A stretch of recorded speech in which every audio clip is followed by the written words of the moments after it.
So I'm going to talk you through the 022 refrigerator problem in case you have trouble on any parts of it, and then you will still submit it as your work for today. And it relates to rational functions. So before we move on, here's an application of rational functions.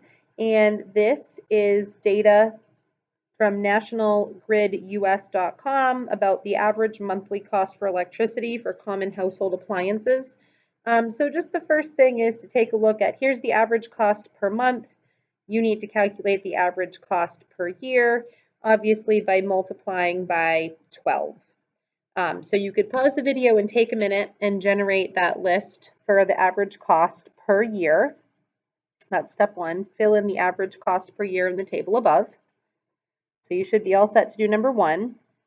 And refrigerator is what this problem focuses on. So I'm going to calculate the refrigerator one so that we can move on. But 18 times 12 is 216. That's how much I'm going to spend on electricity each year for a certain refrigerator on average. That's why you want more efficient refrigerators. So now it says, let's assume a new refrigerator costs $550. Determine the total annual cost for a refrigerator that lasts for 15 years and assume the only costs associated are its purchase cost and electricity. Now, if we want the average annual cost, I know that we're going to pay the $550 out of our pocket at the very beginning, but we want the average cost per year for 15 years to own this refrigerator. So we're going to pretend that we're financing our refrigerator just like you would pay off a car or something like that. But we're going to distribute that cost equally over all 15 years just to see the average cost per year. Normally, yeah, you would just pay the $550 and just worry about the electricity. But for our sake, what is the average cost per year? So I've got $550 that I'm paying up front, and I have $216 that I have paid for 15 years every single year, right? So plus 216 times 15. How do you find an average? You add all the costs up and you divide by the number of years. So if I take that, that will give me my average cost per year. So you're going to calculate that average cost. Make sure you put parentheses in your numerator. All right, so you are going to finish question number 2.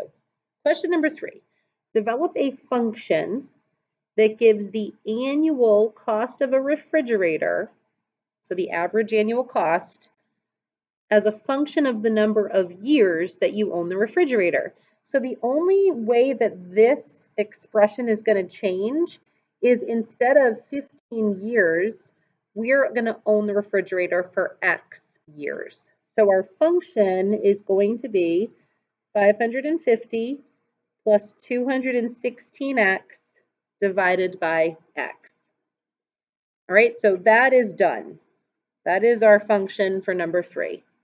So you are going to sketch a graph of that function, and you might have to determine an appropriate window. And when you type in your function in the y equals menu, your function here, make sure that you put parentheses around your numerator. And also to change your window, that's under the word window right here. So think about, what do you want your x values to be? Probably from like 0 to 15 years or 0 to 20 years. And what about your y min and your y max? You want to put that between 0 and something. If you can't see the whole graph, you might have to adjust your y max. So that's all under the window key before you hit graph. So you're going to look to sketch the graph of your function. And so you're going to do question number 4, do the graph. So then it says, since it's a rational function, determine the asymptotes and explain the meaning in real life. So you already have an equation. You should be able to find your asymptotes because you have an equation. So I'd like you to then try to explain them in real life, right? Like, think about the number of years. Can you have negative years? Think about, can you have 0 years that you've owned the fridge? What's the maximum that you're going to pay each year? So you're going to do 5 and 6 related to the asymptotes. And then number 7, it says if a company offers you a refrigerator that costs $1,200, but says it will last at least 20 years, is the refrigerator worth the difference in cost? So you can justify your answer.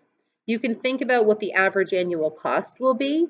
You can think about how much you save and is it worth keeping it for 20 years versus 15 years. There's several right answers to number 7 as long as you justify your answer. Likewise on number 8, this time they offer a refrigerator for $1,200. They say it will last for 15 years. Up here, this one lasted 20. And they claim that the average monthly cost is 14. You need to then, figure out your annual cost. Is it worth the difference? So on 7 and 8, you're gonna justify what you think, and there's more than one right answer. Some of you may choose to keep the original fridge, or some of you may choose for the new fridge. So you're justifying why. All right, and then you're going to submit a picture of 22 on Google Classroom. Let me know if you have any questions.